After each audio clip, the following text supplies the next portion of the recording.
আমি তা বলিনি।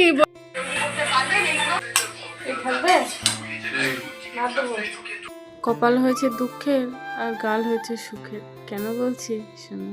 অনেকদিন ধরে ইচ্ছে করছিল একটু বিরিয়ানি খাবো। দোকানের বিরিয়ানি তো খেতে পারি না, আমি তো মাটন খাই না। দেখেছি অনেকবার চিকেন মাটন একসাথে দিয়ে রান্না করে, যারা চিকেন চায় তাদেরকে চিকেন দেয়, আর যারা মাটন চায় তাদেরকে মাটন দেয়। সেই দেখে আমি আর বিরিয়ানি কিনে খাইনি, কোনোদিনও খাইনি। খাবো বললেই তো আমাদের মতো মানুষ চট করে সব কিছু খেতে পারে না, তাই না? বিরিয়ানির জোগাড় ঘরে করা ছিল না। সেদিন যে বাজারে গেলাম সমস্ত কিছু কিনে কেটে এনে রেখেছি, বেশি করেই এনে রেখেছি, যখন ইচ্ছা বানিয়ে খাবো।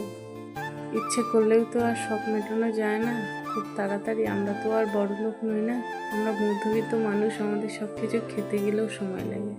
মন চাইলে হাতের কাছে সব কিছু পেয়ে যাবো বা কিনে আনবো, সেরকম টাকা পয়সা সব সময় থাকে না। আমাদের যা করতে হয় বুঝে শুনেই করতে হয়, তাই না? বাড়ি এসেছি 8:30টায়। নিজেকেও তো একটু সময় দিতে হবে, নিজেকেও তো গুছিয়ে রাখতে হবে। বাড়ি এসেছি, মাথাটা ঘষে চান করে নিয়েছি। শরীরটাও খারাপ লাগছিল, ভাবলাম চান করলে শরীরটা ভালো লাগবে। স্নান টান সেরে অর্ধেক গুছিয়ে রেখেছিলাম, সেই সমস্ত গুছিয়ে করতে করতে এখন প্রায় 9:30 বেজে গেছে।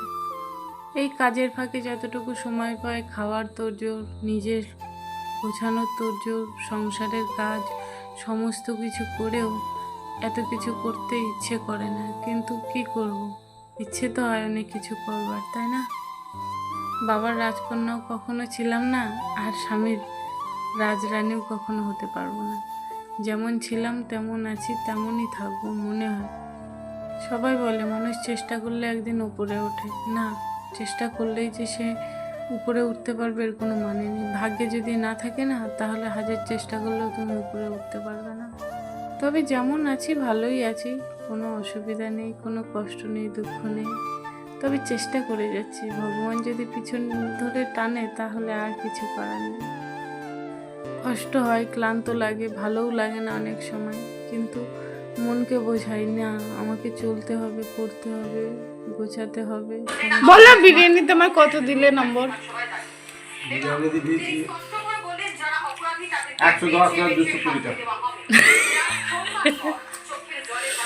আমি তা বলিনি, বলেছি আমি বিরিয়ানিটা যে বানালাম আমার কত নম্বর দিলে। 100 কেউ পায় না, তাই বলে 100 পায় না কেন? বেশি ভালো হয়ে গেলে 101 পায়। এখন 5 নাম্বার কেটে রাখলাম বলার জন্য।